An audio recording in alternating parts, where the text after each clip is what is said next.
കിടന്നൊക്കെ. അപ്പൊ അതിന്റെ ഉള്ളിൽ നമുക്ക് ചായക്കടയുണ്ട്, ചെറിയ ചെറിയ ചായക്കട. 3 ദിറംസ് 4 ദിറംസ്. അങ്ങനെ ചായയുടെ വില നോക്കിയിട്ട് കാര്യമില്ല. അങ്ങനെ നാട്ടില് 4 രൂപ ചെലവാക്കുന്ന പോലെ നോക്കിയിട്ട്. അപ്പൊ അങ്ങനെ കണക്കുമ്പോൾ 100 രൂപയുടെ മേലെ അത് നോക്കണ്ട. സോ 4 ദിറംസ് 3 ദിറംസ് എന്നൊക്കെ. പക്ഷെ ചില ചായക്ക് നമ്മൾ ദുബായ് മോളിൽ നിന്നൊക്കെ വരുമ്പോൾ 20 ദിറംസ് ഒക്കെ വാങ്ങിക്കും. സോ അങ്ങനെയുണ്ട് പല. അതൊക്കെ ചില ബ്രാൻഡിനെയും ചില ഏരിയകളൊക്കെ പറ്റി ടൂറിസ്റ്റിക് പ്ലേസ് ആകുമ്പോൾ അവര് അതിനനുസരിച്ചുള്ള ഒരു വ്യത്യാസം വരും. അപ്പൊ അത് നമ്മൾ നോക്കാം. അവിടെ നമുക്ക് നല്ല നാടൻ ചായ ഒക്കെ കിട്ടും.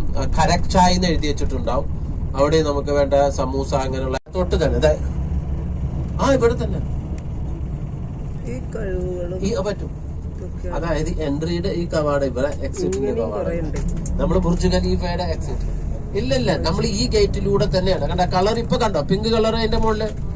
ഇനി അതിങ്ങനെ നമ്മൾ അത് മാറിക്കൊണ്ടേയിരിക്കും. അപ്പൊ ഇരുട്ടില് നമുക്ക് രാത്രി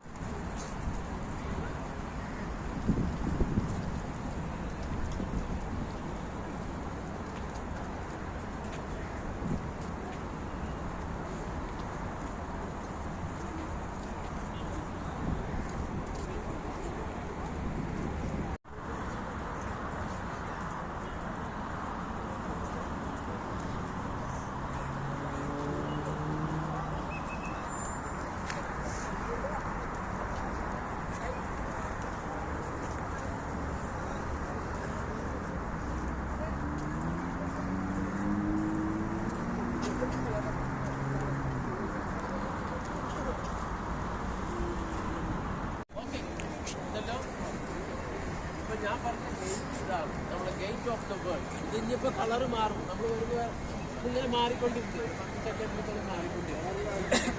അത് നമ്മൾ നോക്കണ്ട. ഇത് ഓർത്ത് വയ്ക്കുക. തുർക്കി പകുതിയെ ഗേറ്റ് ഓർത്ത് വയ്ക്കുക. അതിനോട് ചേർന്നുള്ളതാണ് ഈ ഗേറ്റ് ഓഫ് ദ വേൾഡ് കേട്ടോ. നമ്മള് ഈ ബഗേജ് സ്കാനിങ് റൂം കാണുന്നുണ്ടല്ലോ, അവിടുന്നാണ് ഉള്ളിലോട്ട് നമ്മൾ കയറുന്നത്. ആദ്യം ഞാൻ ടിക്കറ്റ് സ്കാൻ ചെയ്തതിന് ശേഷം വലിയ ബാഗ് ഉള്ളവർ മാത്രം സ്കാനിങ് മെഷീനിലിടുക. ഇതിനൊക്കെ അപ്പുറത്ത് നിർത്തുക. നേരെ ഉള്ളിൽ കയറുക. നേരെ മുന്നോട്ട് നടക്കുമ്പോൾ വലത് വശത്ത് വാഷ്റൂം ഉണ്ട്, അവിടെ പോവാം. കുറച്ചുകൂടി മുന്നോട്ട് നടക്കുക.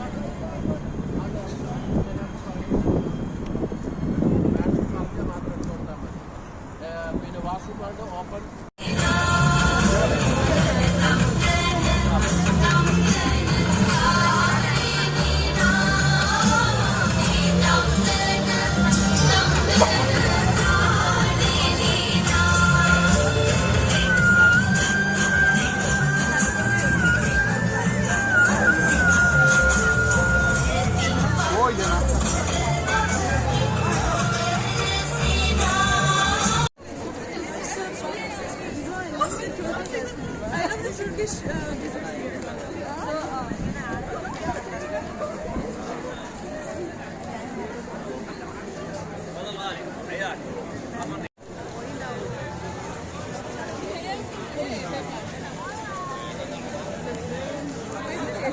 ഇതാണ് ഫ്ലോട്ടിംഗ് മാർക്കറ്റ്.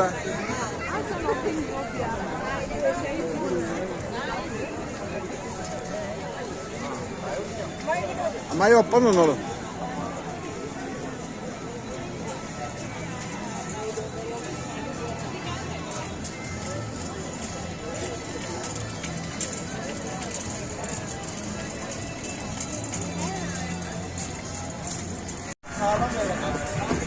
തുർക്കിയിലത്തെ ഭക്ഷണങ്ങളാണ്.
എംകെ ഒരു മിനിറ്റ് ഒന്ന് ഇവിടെ നിൽക്കാം.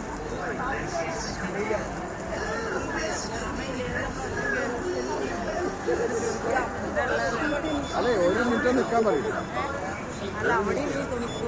പ്ലാസ്റ്റിക് മാത്രമേ